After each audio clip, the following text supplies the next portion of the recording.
इतना गंदा बिहेवियर था हम लोगों का, और हम लोग दोस्त अभी भी इंटैक्ट है, हमारा दोस्ती एकदम पक्की है एकदम हमारी, ठीक है। इतना गंदा बिहेवियर था हमारा कि सोचो हमारे साथ में जो लोग पढ़ते थे वो एक्नॉलेज नहीं करते मेरी पॉपुलैरिटी तक को। कि कितना ही खराब रवैया रहा होगा हमारा कि पॉपुलैरिटी में तो सोचना कोई बगल से गुजर जाता है तो बोलता है कि अरे जाकिर को तो हम पहचानते हैं भाई बचपन से, ठीक है ना, वो वाला। सोचो कि पूरे 200 लोग हैं जो बोलते हैं कि नहीं जानते, नहीं याद है, नहीं पता। इतना खराब कुख्यात वो रहा, तो वो एक हमने बहुत सुंदर जीवन जिए। यही लोग हैं जिनके साथ मैं पैदल चला गया देवास। यही लोग, हम क्रिश्चियन एमिनेंट में पढ़ते थे, ठीक, इनके साथ हमने रंग दिया, रगड़ दिया पूरा। यार बॉयज स्कूल तो उसमें वो सब होगा ही होगा। सेंट्रल के बारे बुलाते ना इसलिए कि आपको पता ही है कि वहां पे लौंडे वो किसी की भी लड़ाई में किसी को भी पेल देंगे। और स्कूल में तो क्या ड्रेस कौन सी, उससे कितनी क्लैरिटी है कि ये अपना ये नहीं है। और मतलब 11-12 वालों की तो मूछे आ जाती है, वो खुद उनको नहीं समझ में आ रहा, दीवारों में सिर मार रहा है, उनको नहीं समझ में आ रहा करना क्या इसका। तो ये तो सब होगा, मतलब इसका कोई वो है ही नहीं। रैगिंग होती थी आपके टाइम? नहीं यार, मैं तो रैगिंग, मैं उतना, क्योंकि मैं पूरा तो मैं उस स्कूल में पढ़ भी नहीं पाया, तो मैं निकल गया था, तो इसलिए मेरे को मालूम नहीं कि बाद में कुछ होता। नहीं मतलब कॉलेज में रैगिंग करते थे? होती नहीं यार, वो हमारे टाइम जब तक आया था तो रैगिंग बंद हो चुकी थी, मतलब, और हमने ही मिसबिहेव किया है सीनियर्स के साथ, बेचारे उन्होंने तो कुछ नहीं बोला। इंट्रो भी लेते थे तो उल्टे जवाब देते थे हम, क्योंकि तब तक पावर इतना शिफ्ट हो चुका था कि रैगिंग नहीं हो सकती, मतलब कुछ भी हो सकता है, रैगिंग नहीं हो सकती थी। तो हम तो बहुत बदतमीजी करते थे, मतलब मतलब कि इतना खराब है वो सब कि बताने लायक तक। इट्स नॉट इवन फनी कि सीनियर्स को रुला दिया, और उनका तेरा नाम क्या है, वो उस पर रहते थे हम, तेरा नाम क्या है, वो अपना नाम बता रहा है, तो तू भी पूछ रहा है नाम। वो कह रहा है कि मैं पूछ रहा हूँ, मतलब कि इंट्रो ले रहा था मैं, तो बोले पहले दे तो इंट्रो, तभी तो तुझे इंट्रो देंगे, कौन सी क्लास में पढ़ता है, पता भी तो होना चाहिए सीनियर है कि नहीं है।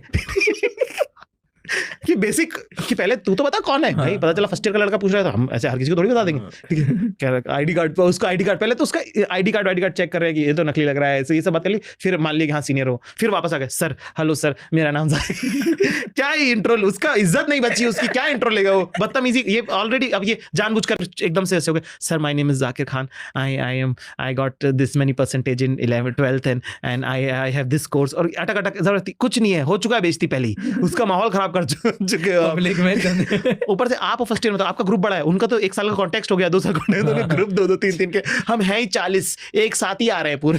ये पूरे क्या बोलेगा बेचारा वो। ये इनको जाने दो। मैं वो हूँ जिससे दोस्ती की जा सकती, मैं वो हूँ जिससे दोस्ती की जा सकती है। अच्छा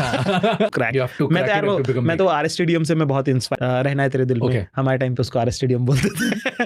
ठीक है, वो रहना तेरे दिल में बहुत इंपॉर्टेंट कल्चरल पॉइंट है, तो उसमें वो मैडी जो है वो मेरा था, like that was my role model I was going for in my college. वो अपने कॉलेज में पेपर बेचता था, बांटता था, तो मैंने 2 साल 3 साल जब तक मैं उस कॉलेज में रहा, मैंने पेपर बेचे बांटे, ठीक है।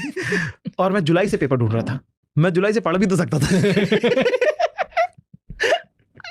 पर पता नहीं क्यों आई चोज दैट कि जुलाई में लोगों से पूछ रहा हूँ यार पेपर कैसे मिलेगा, वो करे भाई अभी पढ़ाई पे फोकस कर। नहीं मस्त चलता है अपना, मतलब बताऊंगा थोड़ी यार मैं तुमको। बता दो बुरा यार, हार्ट ब्रेक का ऐसा है कि आपको नहीं यार, किया भी बहुत है, हुआ भी बहुत है। आई थिंक किया हुआ पहले का है, नहीं हुआ हुआ पहले का, किया हुआ बाद में। अरे भाई ऐसा रहता है आपका, सिंपल है यार, आपको जैसे जैसे आप जीवन में आगे बढ़ोगे, अगर मतलब कि आप से प्रेम इंसान की बहुत बेसिक जरूरत में से एक है, ठीक है ना। हम जिस तरह की परवरिश से आते हैं उसमें प्रेम करना ही अलाउड नहीं है ना, कि अरे ये सब तो गलत है और ये तो तुम कर नहीं सकते फलाने का।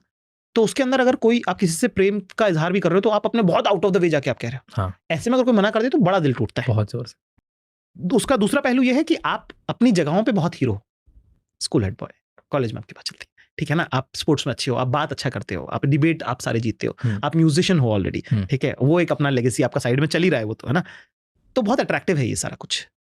तो हर इंसान जो आपको पसंद करता है जरूरी नहीं कि आप उनके साथ रिलेशनशिप में आना चाहते हो, तो उनको किस तरीके से, किस तरह से उनको कहना कि नहीं है, अपना नहीं जम पाएगा या नहीं चलेगा या नहीं कर सकते, तो वो तो दिल तोड़ने की कैटेगरी में, क्योंकि यही तो हम कर रहे थे। हाँ। है ना, उन्होंने भी कोई हमारा कोई मुंह पे कोई ऐसे थोड़ी कि 8 चीज का कार्ड फेंक दिया कि तू तेरे साथ जा रहे, ऐसा थोड़ी बात है, तो रील में दिखाते ना। वैसा अपने साथ थोड़ी, उन्होंने बहुत जिन्होंने मना किया उन्होंने बहुत प्यार से हाँ किया, जिन्होंने हाँ किया उन्होंने बहुत प्यार से हाँ किया, तो वैसे तो वो उसकी उसका एहतराम मुझे बहुत है और उस एहसास को मैं समझता हूँ। बाकी डिटेल बुरी कहानियां वो आज मेरा सुनाने का मन है। It's very important to be in every relationship, आपके जो आपके भाइयों से, आपकी बहनों से, आपके माँ बाप से, आपके दोस्तों से, आप जिनसे प्यार करते हैं उन सबकी अहमियत सिर्फ इसलिए नहीं है क्योंकि ये लोग आपसे रिश्ता आपका जहनी सुकून के लिए, आपकी मेंटल हेल्थ के लिए, आपकी इमोशनल वेलबींग के लिए बहुत ज़्यादा ज़रूरी है ये लोग, तो इनको बनाए रखना ज़्यादा ज़रूरी है। I am being very selfish right now कि अगर आपको जीवन में पिवट करना है, आप 24 घंटे लड़ाई के मोड में नहीं रह सकते, ठीक है ना, घर को घर जैसा रखो, अगर उसमें थोड़ा सा कॉम्प्रोमाइज करना पड़ रहा है तो वो कर लो, क्योंकि बाहर बहुत बड़ी लड़ाई है जो तुम लड़ रहे हो। ठीक है, हर फ्रंट पे लड़ाई नहीं खोल सकते आप, है ना।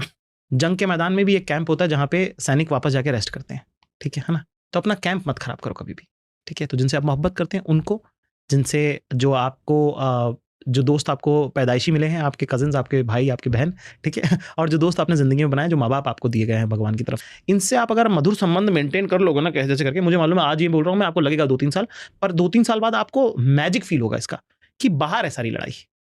फिर उसके घर में आप लड़ाइयाँ खोल लोगे तो ना बाहर के हो ना घर के हो, क्योंकि बाहर वाले 2 मिनट में मुकर जाते हैं, ठीक है। तो वो एक बैलेंस अगर हम क्रैक कर लेना तो हमारे लिए बहुत अपनी आप अपनी मेंटल हेल्थ के लिए आप उनमें ओवर एंगेज मत करो उनके साथ, वो है उसका मेन ट्रिक। आप ओवर इन्वॉल्व होगे, ओवर एंगेज होगे तो वो हमेशा कभी भी फिक्स नहीं होगा। You have to limit everybody कि भाई का इतना ही है, इतना ही इन्वॉल्व होने दूंगा मैं उसको, बहन का इतना ही है, इतना ही इन्वॉल्व होने दूंगा मैं उसको, मम्मी पापा सबका एक लिमिट है, एक लिमिटर है उसके अंदर कि उतना ही उनको, और उतने में उनके साथ अच्छा मेंटेन करो। आपको उनके साथ पिकनिक जाने की जरूरत नहीं है, रोज रात को बैठ के अंताक्षरी नहीं खेलनी, दिन का आपने 2 मिनट 5 मिनट भी दिया तो काफी है। वो लिमिटर के साथ आपको उसको इनिशियली ऑपरेट करना पड़ेगा, then you see that your relationship evolving better condition और नॉट, वरना तो ये तो बहुत फालतू सलाह है भाई, क्योंकि अगले तो बदतमीजी करे चले जाएंगे, तुम क्या बेइज्जती थोड़ी कराते रहोगे रोज अपनी।